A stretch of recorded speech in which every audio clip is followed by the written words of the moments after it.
My name is Harper, and for 10 years, I thought my greatest weakness was loving Liam too much. I was wrong. My greatest strength was marrying his biggest rival, the man Liam swore would destroy us. He never imagined his cruelest betrayal would be the key that finally set me free. My name is Harper. It was my 28th birthday, and the silence in our apartment was louder than any party. You're sure you don't mind a quiet one? Liam had asked last week, his thumb stroking my cheek. Just us. I'll be home by 7. That's perfect, I'd said, and I'd meant it. Now, the clock read 8:47 p.m. His favorite lasagna was a dried-out brick in the oven. I smoothed the skirt of the blue dress he'd once said made my eyes pop. The key turned in the lock at 9:02. My heart did its pathetic little leap. He's here. He walked in, his suit jacket slung over his shoulder. The air changed, filling with the sharp scent of bergamot and something else, something floral and sweet that wasn't my perfume. You're late, I said, my voice carefully soft. Non-accusatory. Work. He didn't look at me, heading straight for the whiskey decanter. You know how it is. I kept dinner warm. Not hungry. He poured 2 fingers, knocked it back. Finally, he turned. His gaze flickered over me, over the set table with the sad, unlit candle. Oh. Right. It's your thing. My birthday, I whispered. Yeah. He walked to his briefcase, rummaged inside, and pulled out a white envelope. He tossed it onto the table between us. Here. For you. I picked it up. It was a gift card. To a high-end grocery store. 4 groceries, he said, as if reading the confusion on my face. You're always complaining about the budget. Now you can get the good stuff. I just stared at the shiny plastic. A transactional value for a transactional wife. Thank you, I heard myself say, the automatic words tasting like ash. This is practical. He grunted, already tapping on his phone, a smirk playing on his lips. He placed it face up on the table as he went to pour another drink. That's when I saw it. A text notification lit up the screen. The name, Chloe. My sister. The preview, is the little wife busy with her cake? Can't wait for you to get back over. The world didn't shatter. It tilted. Everything I knew slid sideways into a new, horrifying alignment. All the late nights. His critiques. That makeup is a bit desperate, Harper. Your family leans on you too much, I'm just protecting you. Their constant agreement. Liam's so wise, Harper. Listen to him. It wasn't in my head. It was a plan. Liam came back, sipping his drink. He saw where I was looking. Saw my face. His smirk didn't even falter. Problem? The phone buzzed again. Another preview. Miss you already. Hurry back. I looked from the phone to his eyes. There was no guilt there. Only a cold, amused challenge. What are you going to do about it? My chest was a vacuum, all the air, all the feeling, sucked out. The pain was so absolute it was silent. I didn't cry. I didn't scream. I watched my own hand, calm and steady, pick up the gift card. I slid it back across the table toward him. No, I said, my voice a stranger's. Flat. Final. He blinked. Excuse me? I don't want it. I stood up. The blue dress felt like a costume. And you can go back over now. Don't keep her waiting. His amusement vanished, replaced by a flash of irritation. Harper, don't be dramatic. Sit down. We need to talk. We don't. I looked at the phone, at my sister's name, then back at him. The scared girl who loved him was shrinking, vanishing into a tiny, locked box inside me. Someone else was standing here now. Someone who saw the cage, clear as day. I see, I whispered. You see what? He snapped, his control slipping. Everything. I turned and walked to our bedroom. Not to cry, but to think. For the first time in years, I thought only for myself. The cage door was open. All I had to do was walk out. For a week, I moved through the apartment like a ghost. Liam tried to talk at me, his tone shifting from irritation to performative concern. You're being childish, Harper, he'd say over his morning coffee. It was a text. It meant nothing. I'd just stare out the window, the silence my new armor. Your sister called, he tried another day, watching me scrub a spotless counter. She's worried about you. We all are. That almost broke my numb shell. They're worried about me. I didn't answer. I just kept cleaning, my mind sharp and clear and terrifyingly calm. On the 7th day, while Liam was at the office or at Chloe's, I stood before the door to his home study. The forbidden room. The sanctum of serious work where my presence was a distraction. I turned the knob. It was unlocked. He'd never imagined I'd dare. The room smelled like his cologne and arrogance. I went straight to the filing cabinet, my hand steady. I wasn't searching for love letters. I was searching for weapons. Buried behind boring tax returns, I found a faded, thick folder labeled Thorncarter Ventures, Dissolution.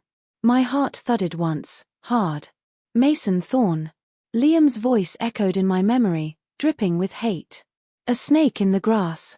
A backstabbing monster who ruined everything for his own gain.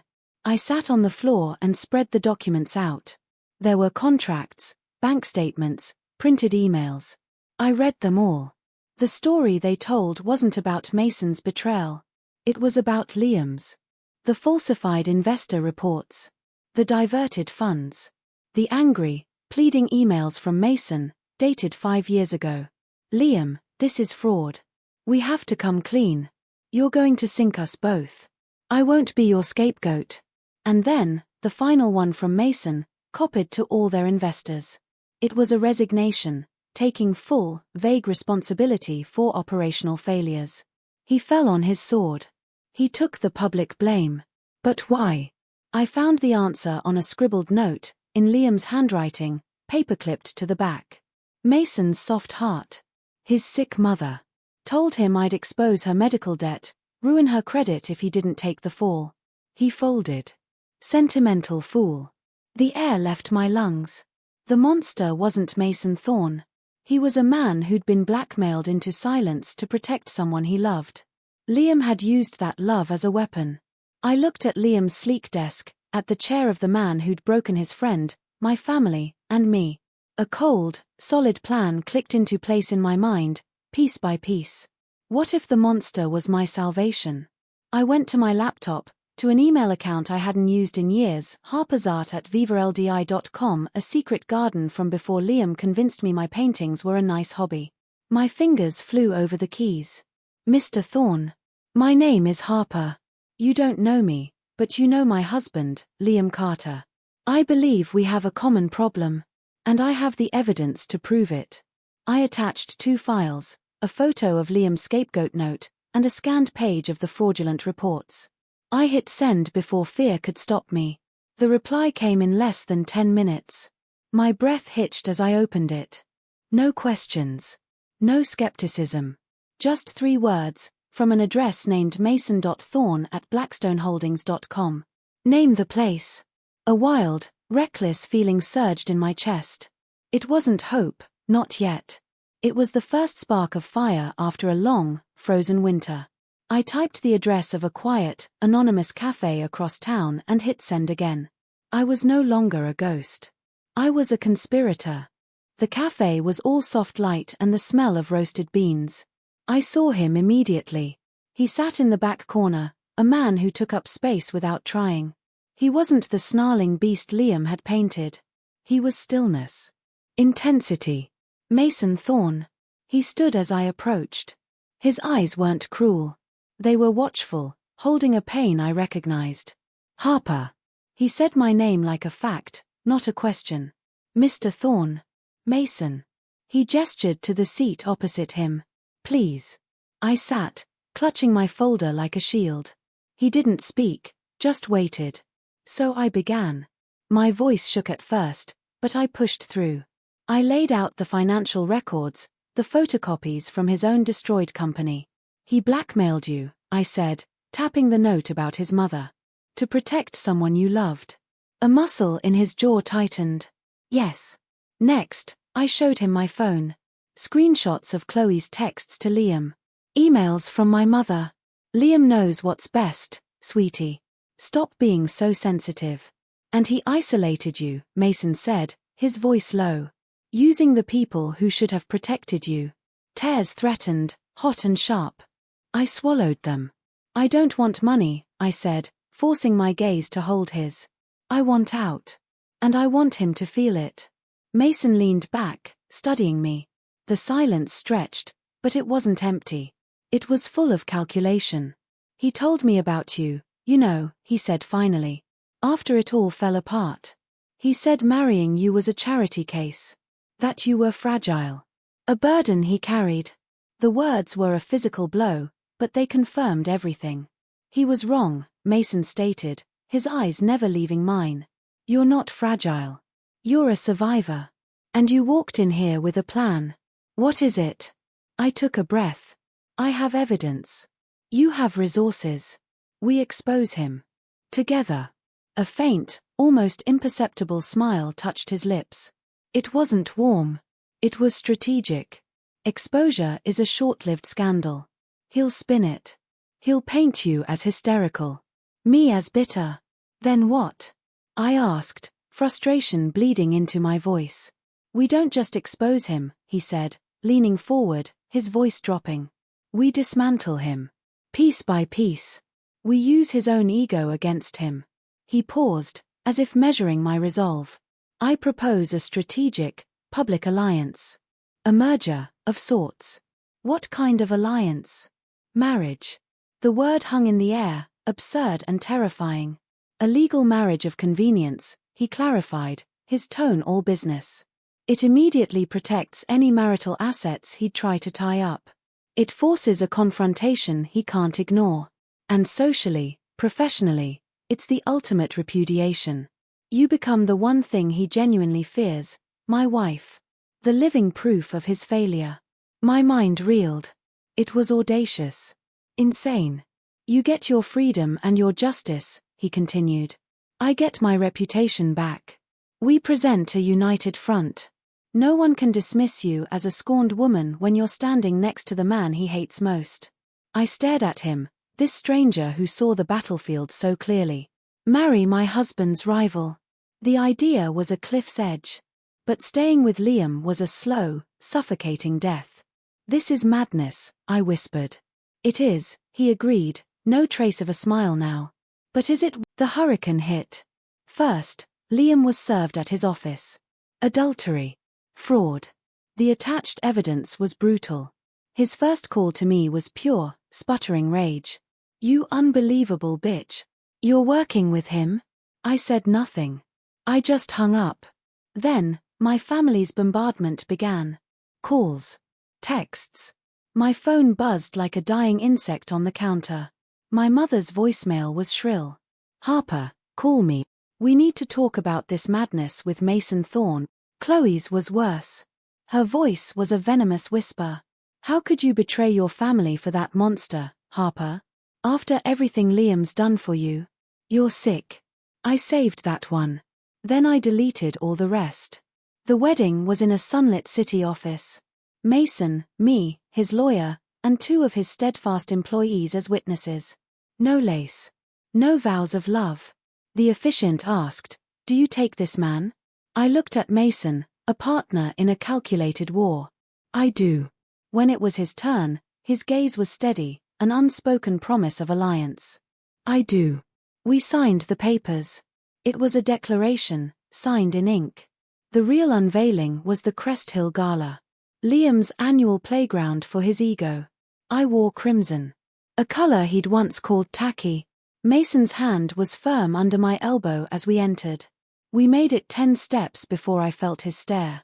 Liam, frozen near the champagne fountain, his face cycling through confusion, disbelief, and finally, dawning, furious comprehension. He cut through the crowd like a blade. Harper. His voice was a low, threatening hiss. What is this? Are you insane? Mason shifted, just a fraction, placing himself subtly between us. A shield in a tailored suit. I believe, Mason said, his voice cool and carrying, you're speaking to my wife, Mr. Carter. The silence spread around us like a stain. Liam's laugh was brittle, forced for the audience now watching. Your wife. This is a pathetic joke. Harper, tell him. Tell everyone this is a lie. I looked at him, the man who'd called me a burden, who'd shared my sister's bed. I felt no fear. Only a cold, clear certainty. My name, I said, my voice ringing in the hush, is Harper Thorne.